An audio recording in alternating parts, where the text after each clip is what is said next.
नमस्कार, मी लतिका निंबाळकर. माझ्या चॅनलवरती तुमचं स्वागत आहे. आज मी तुम्हाला पावटा, वांग आणि फ्लावर ह्याचं कालवण बनवून दाखवणार आहे. त्यासाठी बघा 2 वांगी, देशी वांगी आहेत बघा, हिरवी वांगी उभी कापून घेतलेली आहे. ते काटे वगैरे काढून घेतलेत. वांग्याला, हिरव्या वांग्याला काटे जास्त असतात बघा. फ्लावर बघा असे मोठे मोठे तुकडे करून घेतलेले, जास्त तुमच्या आवडीप्रमाणे बारीक मोठे केले तरी चालतील. आणि 150 ग्रॅम पावटा आहे बघा, देशी पावटा आहे हा. पावट्याच्या शेंगा मी सोलून 2 ते 3 पाण्याने धुवून हे पाण्यातच ठेवलेलं होतं, कारण वांगी पण काळी पडतील म्हणून मी पाण्यातच ठेवलेलं आहे. कढई गरम करत ठेवली, त्याच्यामध्ये आपण तेल टाकून घेऊया. तर आपण ह्याच्यामध्ये 2 चमचे तेल टाकायचे. तुमच्या आवडीप्रमाणे कमी जास्त तेल केलं तरी पण चालेल.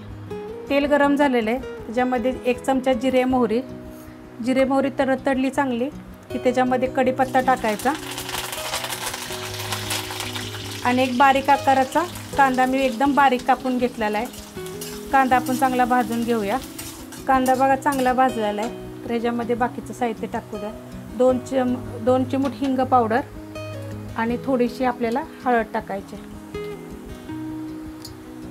मिक्स करून घेऊया. आता ह्याच्यामध्ये बघा 2 चमचे लसूण आणि आलं कुटून घेतलेलं आहे. दोन्ही मिळून 2 चमचे आहे.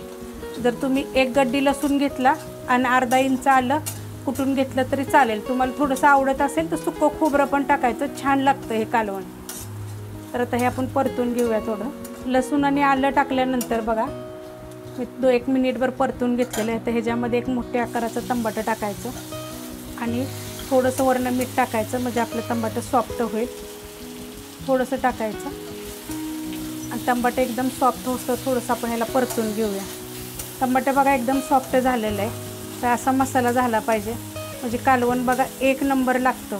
हे सगळं आपण फास्ट गॅसवर केले. आता मी बारीक गॅस करते. ही तिखटवाली मिरची पावडर आहे, ह्याच्यात बघा गरम मसाला नाही आहे बिलकुल. ह्याची पण मी रेसिपी टाकलेली आहे, तर ही 2 चमचे टाकते. आणि गरम मसाला पावडर अर्धा चमचे. गरम मसाल्याची बी रेसिपी टाकलेली आहे. आपले 2 चॅनल आहेत, तर तुम्ही खाली कमेंट करा, मी तुम्हाला त्याच्यामध्ये कमेंटमध्ये लिंक पाठवेन. आता 1 मिनिटभर आपण ही परतून घेऊया. मसाला टाकल्यानंतर बघा परतून घेतलेलं आहे. आता ह्याच्यामध्ये आपण ही जी वांगी ही ती चिरली होती ना, वांगी, फ्लावर आणि पावटा हा सगळा टाकून घ्यायचा.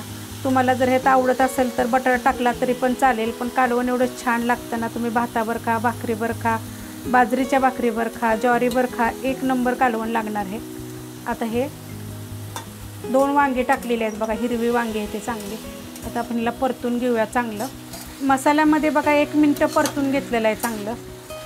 आता ह्याच्यामध्ये तुम्हाला जर आवडत असेल तर शेंगदाण्याचं कूट टाका, छान लागतं.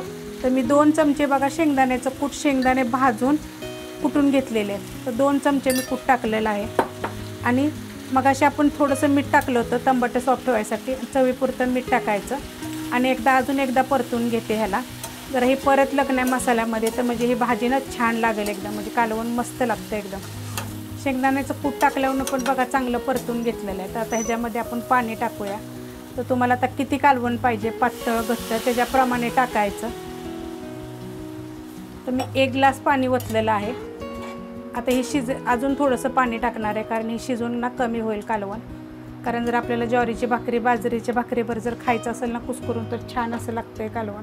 त्यामुळं 1.5 ग्लास पाणी ठेवलेलं आहे. आणि आपण ह्याला कालवणाला चांगलं शिजून देऊया. गॅस मी मिडियम करते, मिडियम गॅसवर आपल्याला हे शिजून देऊया. बारीक गॅसवर बघा 15 मिनटं झाकून ठेवलं होतं, तरी कालवण आपलं झालेलं आहे. आणि किती घट्ट झालं आहे बघा. ह्याच्यापेक्षा जरी पातळ असलं तरी करायचं, असं पण इतकं पण लपथबा असं असेल तरी छान लागतं भाताबर वगैरे. ह्याच्यामध्ये आपण थोडीशी कोथिंबीर टाकून घेऊया. तर हे तुम्हाला वांग्या, फ्लावर आणि पावट्याचे कालवण कसं वाटलं ते सांगा.